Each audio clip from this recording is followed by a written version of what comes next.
संजीव श्रीवास्तव, संजीव, भविष्यवाणी ना करते हुए अगर एनालाइज करें प्रचार में कौन भारी दिखा और क्या वाकई जो पहले कांग्रेस आगे दिख रही थी प्रधानमंत्री ने वो थोड़ा सा उसको पीछे खींच लिया है क्या? आपका विश्लेषण।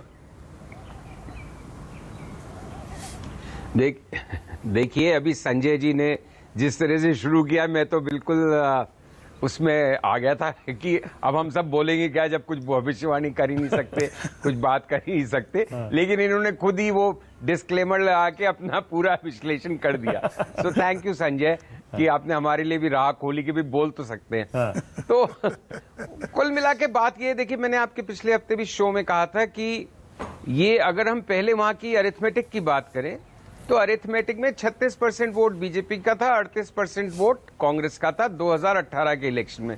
38% पे कांग्रेस को 80 सीट मिली थी और बीजेपी 100 को पार करी थी। मतलब डिस्प्रोपोर्शनेट नंबर ऑफ सीट्स मिलती हैं क्योंकि बीजेपी का वोट कॉन्सेंट्रेटेड था। अब की बार बीजेपी का वोट शायद उतना कॉन्सेंट्रेटेड नहीं हुआ क्योंकि उसने ओल्ड मैसूर रीजन में भी अपने कैंडिडेट्स जोरदार तरीके से खड़े किए, जहां वो एक किस्म का वॉक ओवर देते थे और जेडी कांग्रेस की डायरेक्ट फाइट होने देते थे। तो एक तो दूसरी बात, अगर आप पिछले तमाम इलेक्शंस की पे नजर डालेंगे तो नेशनल इलेक्शंस और स्टेट इलेक्शंस में, तो नेशनल इलेक्शन के मुकाबले में स्टेट इलेक्शन में बीजेपी का वोट परसेंटेज एवरेज 10% गिरता है।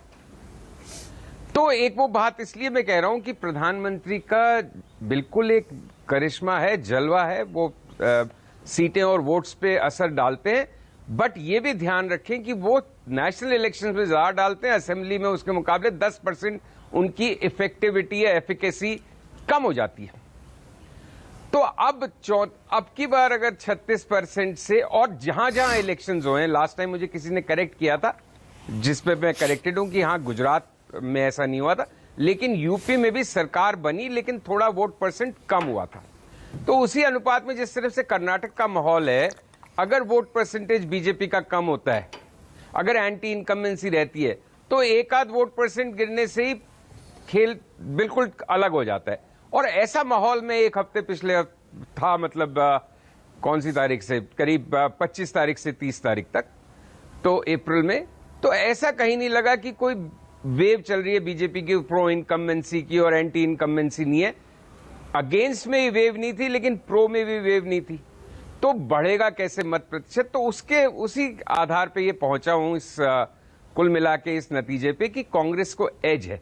बस उसमें फर्क यही है। अब इफ एंड बट लगाने की कोई बात नहीं है कि भाई ऑर्गेनाइजेशनली कांग्रेस स्ट्रांग है, लास्ट में पीएम ने क्या किया, लेकिन ऑर्गेनाइजेशनली कर्नाटक में जो आपने कहा ना प्रियंका का रिपोर्ट कार्ड क्यों दिखाया बीजेपी ने, तो कर्नाटक कांग्रेस और यूपी कांग्रेस में उतना ही अंतर है जितना आकाश और पाताल में, कोई कंपैरिजन नहीं है।